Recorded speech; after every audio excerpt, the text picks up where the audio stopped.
Nafarroak hildakorik gabeko eguna eta ospitaleratzerik gabeko laugarren eguna erregistratu ditu. ELA sindikatuak Nafarroko azken laneko heriotza salatzen du. Etekin ekonomikoa lehenesteko estrategia bertan bera uzteko eskatu dio patronalari eta lantokietan esku hartzeko Nafarroko gobernuri segurtasun baldintzak kontrolatzeko. Iruñako udalak prozedura erraistu du herritarrek egoitza elektronikoaren bidez egiten dituzten 70 izapidetan eta PDF-ko sinaturarik gabe aurkezten aldira dagoeneko. Nafarroko Gazteriaren Institutuak deseskalatzeko arauak betetzen jarraitzeko konpromisoa eskatu die gazteei. Nafarroak errepidetan inbertitzeko 45 milioi euro eskura ditzake urtean ahalmen handiko bideetan ibilgailu astunen bidesariekin. Suhiltzaileen eta babes zibilaren batzordeak adierazi du erabat falsoa dela SOS Navarra zerbitzua prebentzio lanak egiten ari denik dronaren bidez. Pobreziaren kontrako sareak krisiari aurre egiteko plan sozial bat proposatu du. Turismoa eta ostalaritza eta mundu digitala protagonista dira Nafar Lansaren Nafarroko enplegu zerbitzuaren zuzeneko prestakuntzan. Nafarroko 74 urtetik gorako personen 151 internetara sartzen da egunero, baina erabilera 7%-kotx bira jaisten da 74 urtetik gorakoen artean.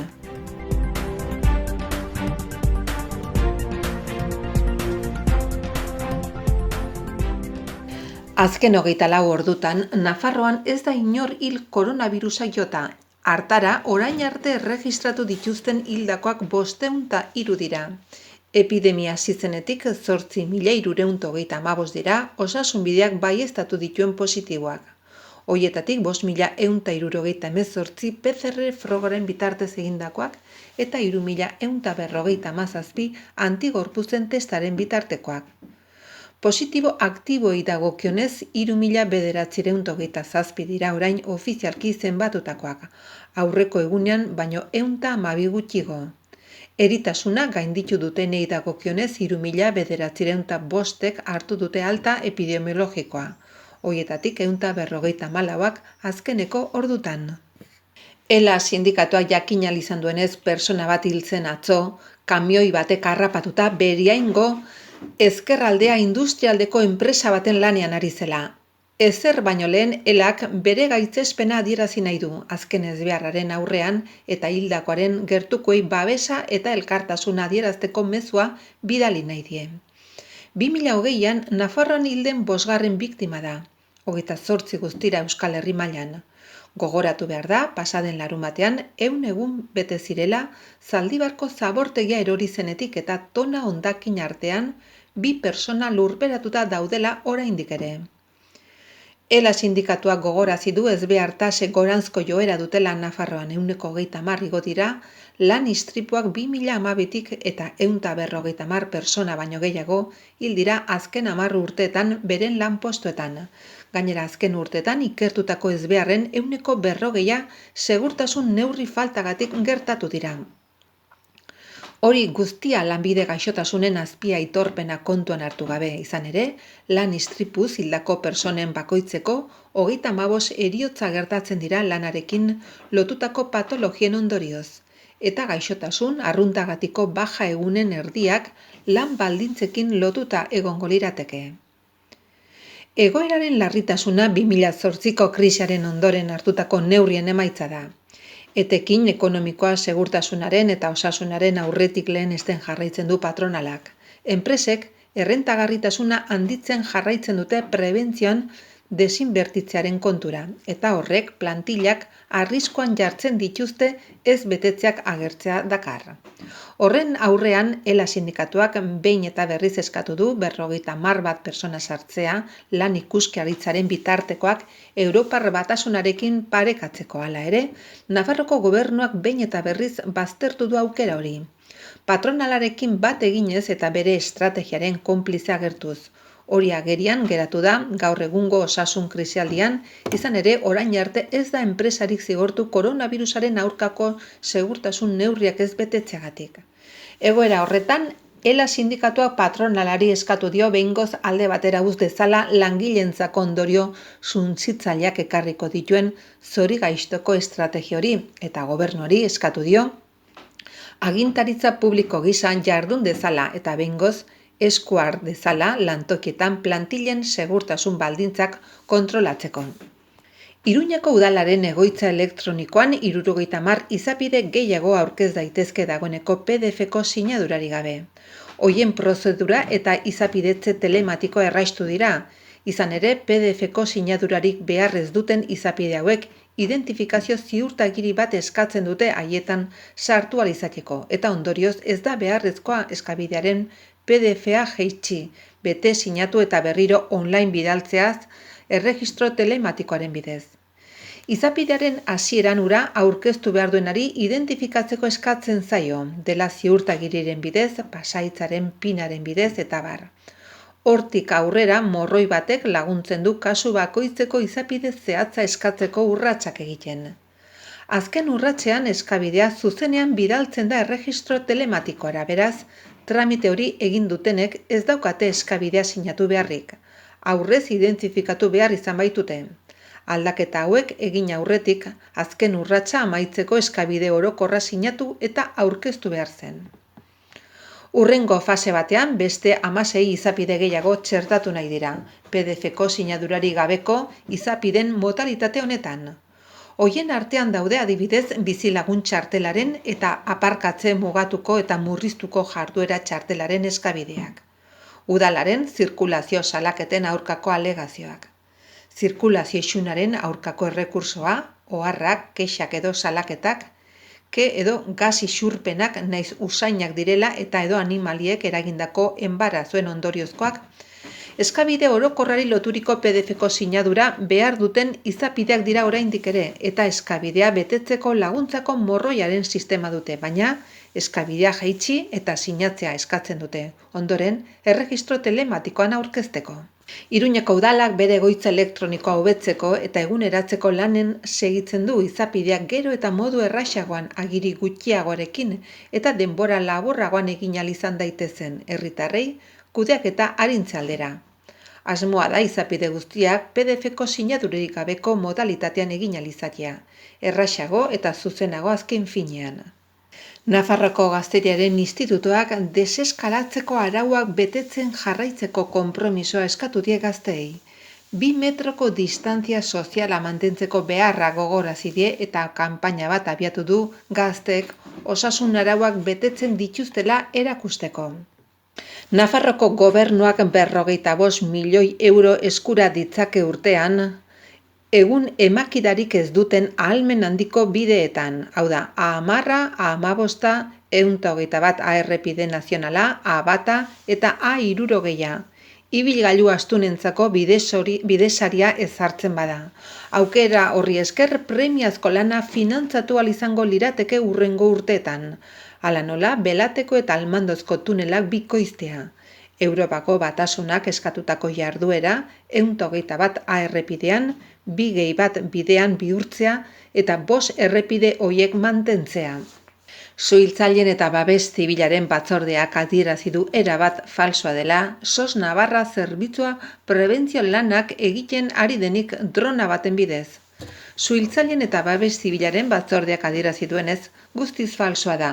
SOS Navarra 112 zerbitzua prebentzio edo zaintza lanak egiten ari dela foru gobernuaren dronarekin eta gaur egun foruzaingoaren laguntza teknologikorako taldea da baliabide hori maneiatzen duena. Comisiones Obreras ELAK eta UGTek osatutako gehiengo sindikalak onartutako testu batean langileen batzordeak adierazi du babes zibilak 15.000 eurotan baloratutako gehienezko prestazioen drona eskuratu zuela 2018an.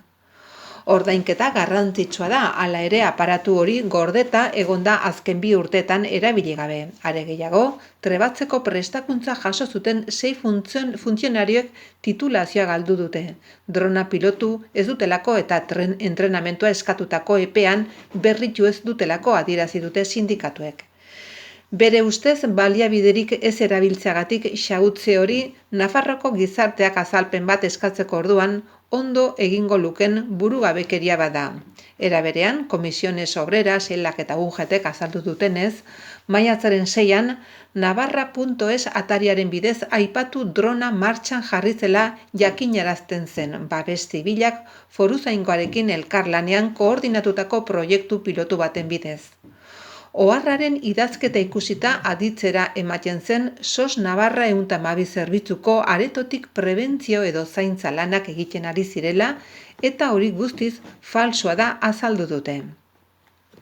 SOS Nafarroko langilek ez dute inolako intrusismo profesionalik egin, ez da zaintza edo prebentzio polizialik ere azaldu dute. Sindikatuek adirazi dutenez, babes zibileko eta suhiltzailetako langileen batzordeak, herrizaingo sailak emandako informazioak dakarren gaizki ulertua zuntzentzeko eta prentsan azaltzeko eskatu zuen instantzia bidez. Eskaera hori ukatu egin du babes zibileko eta larrialdietako zuzendariak eta ulertzen du langileen ezinegona eta sailaren oharrak dakarren nahastea, baina ez du ikusten jendaurrean zuzentzeko beharrik. Bestalde LAB sindikatuak beste ohar bat bidali du gai berari buruz eta bertan adierazten duenez, Nafarroko gobernuak herritarrei kontrol lana esleituz argitaratutako oharrak ondo ez handia sortu du 112ren plantillan. Gure nagusien ez jakintasunagatik eta Nafarroko biztanlek gure funtzionarekiko izan dezaketen nahasmenagatik. SOS Navarra 112ko aretoko langilek ez dute inoiz herritarrak kontrolatzeko edo zaintzeko lanik egin. Ez da gure egiteko eta ez dugu eginen ziurtatu du sindikatuak. Azaldu duenez, ez dute ulertzen zer lortu nahi den informazio falso hori zabaltzearekin, baina argi geratu da, lehendakaritza berdintasun funtzio publiko eta barne sailak ez dakiela zer den babes zibileko zerbitzua eta zer lan egiten dugun. Ildo horretan, LABek azpimarratu duenez, 112 zenbakia larrialdiei aurre egiteko zenbaki bat baino ez da, eta dei horiei erantzuten diegun langileok ez dugu ez egingo herritarrentzako kontrolanik. Pobreziaren eta gizarte bazterketaren kontrako Nafarroko sareak plan sozial baten proposamena aurkeztu du egungo krisi sanitarioa sozial eta ekonomikoaren ondorio negatiboak leuntzeko neurriekin. Nabarmendu dute garrantzitsua dela honek, Nafarroko gizartean eragin ditzaken ondorioi aurre hartzea. Gizarteren ehuneko handi bat desabantaila egoeran baitagoia da. Gogarazi dute 2018ko krisian, neurriak berandu hartzeak edo behar bezain eraginkorrak ez izateak zein egindako murrizketak pobrezia eta gizartea bazterketa areagotu zuela. Gaizki kudeatutako krisi baten eta kronifikatu egin den pobreziaren arteko harremana agerikoa da eta egoera berri honen aintzinean erne egotea eragiten digu. Une honetan, autoritate ekonomikoek ematen dituzten datu makro eta mikroekonomikoak ez dira bat ere itxaropensuak, baina datu horiez gain personen zaurgarritasuna areagotu egin dela ikusi dugu adierazten dute. Gainera, krisi honen abiapuntua ordukoa baino makalagoa dela ohartarazi dute. 91.627 persona gizarte bazterketa kronikifikatua jasaten ari baitira. Osasun krisiak gizarte bazterketa arriskuan dauden herritarrek jasaten dituzten desberdinkeria eta diskriminazioa handitu du. Sarearen iritziz, lehen goratze ekonomikoa eta enplegua sortzea beharrezkoa da, baina ez nola nahi. Ezin dugu utzi beste krisi batek gure gizartean desberdinkeria handienak jasaten dituzten personak larrutzea. Hori dela eta sareak premiazkotzat jo du personak xede izango dituen eta eduki sozialak izango dituen talka plan bat. Hori lortzeko bidean, sarea haren 30 entitatekin lan egiten ari da. Krisian sortzen ari diren premia, eskaera, kezka eta konponbidea jaso eta aztertzeko. Lan horren fruituetako bat da Nafarroko gobernuari aurkeztu dioten proposamen dosierra, ia 50 orri ditu epe motzerako eta ertain luzerako neurriak ardaz dituena. Bai gizarteratzen arlokoak esaterako laguntza pasiboak eta gizarte zerbitzuak, bai herritarrei laguntzeko 3. sektorea indartzea xede dutenak. Baina horrez gain, enpleguaren, etxebizitzaren, osasunaren, hezkuntzaren eta adingaben arloetako neurri jakinak jasotzen ditu. Turismo berri baterako erantzunak maisu eskolen zikloak Nafar Lansareren webinarren prestakuntza eskaintzaren zati handi bat hartuko da aste honetan, hain zuzen ere garbitasuna eta higienizazioa, pintxoak eta ardoak eta hurbileko janaria izango dira edukiak. Halaber, erakundeak mundu digitaleko berritasunen aldeko apustua egiten jarraitzen du, arlo profesionaletan eta enpresa mailakoetan aplikatuta. Interneterako bideoak sortzeari buruzko masterclass bat eskainiko du, Iturrondo talentu digitala zikloarekin jarraitzearekin batera. Horren bitartez, enplegurako agentzia integralak 5 ikastaro eta webinar proposatuko ditu datozen egunotan mundu digitaleko gaurkotasun handieneko gaien inguruan. Era berean bultzatu zure negozio edo karrera profesionala atalaren barnean, Nafarroko enplegu zerbitzuak 9 prestakuntza eskaintzen ditu marketing digitala, profesionalentzako gaitasun digitalak, merkataritza elektroniko eta bar. Horrez gain, internet bidez hizkuntzak ikasteko aukera ere badago, eta Nafarroko enplegu zerbitzuan ikastaroen ohiko eskaintzan izen eman daiteke osasun agintariek emandako jarraibideari jarraiki. Gaur asteartea maiatzak 19 goizeko 11etan pintxoen eta ardoen harmonia zaldikoekin eta base berriko Luken Bigo, Abakoko Jesus Inigo eta Tolosako Amako Javi Ribero sukaldariekin Josean Azpeitia kritikari gastronomikoak aurkeztua. Arratsaldeko 5etan garapen iraunkorraren helburua jarduera.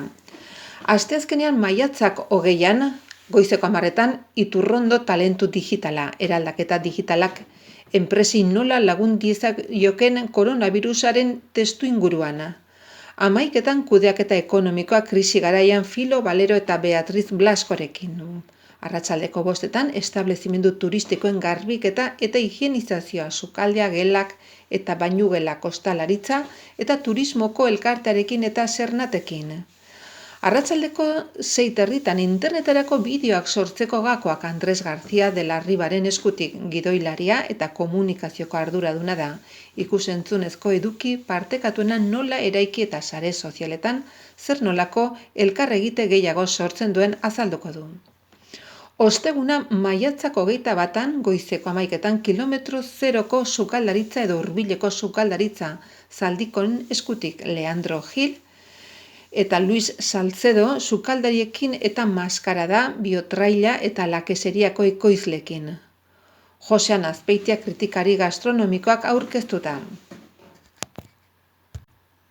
Arratsaldeko 5etan dan ibilbidea errendimendu eta ikusgarritasun altuko kirola errendimendu altuko kirolariak Javier Saralegi eta Javier Izu kazetariekin arituko dire, masen disiplinatzat hartzen ez diren hedabideetan duten presentziaren eta arretaren inguruan. Azkenik ostirala maiatzako 22 goizeko 10etan, Signovaren etorkizuna atzo hasi zen, Nora Alonsorekin. Aldaketen garaian, 4.0 industrian etorkizuneko estrategiei eta aurreikuspenei buruz arituko da, eta goizeko 11etan establezimendu turistikoen garbiketa eta higienizazioa denentzako zonak eta komunak, ostalaritza eta turismoko elkartearekin eta zernatekin. Nafarroan 64 urtetik gorako personen 150 internetera sartzen da egunero, baina erabilera 7,2 bira jaisten da 64 urtetik gorakoen segmentuan. Hala erakusten du errealitate sozialaren behatokiak eskatu duen ikerketa batek. Zergatiak aztertzeko eta Nafarroko biztanle zaharrenen eten digitala murrizteko gomendioak proposatzeko. Azterketak beste dimensio bat hartu du orain landa-lana eta ondorengo analisia egin zirenen ezaguna zen koronavirusaren krisiaren ondoren. Orain, telekomunikazioak funtsezko zerbitzu bilakatu dira eta egiaztatu ahal izan da adineko batzuk konfinamendu bikoitza jasan dutela teknologi berriak ez edukitzeagatik edo erabiltzen ez jakiteagatik. Lan horren arabera Nafarroko 35 eta 54 urte arteko herritarren 80,5% internet erabiltzen du egunero. Kopuru hori ordea 44,5%ra jaisten da 65 eta 74 urtekoen artean. Eta 74 urtetik gorakoi dagokionez, soilik 7,2 sartzen da egunero sarera.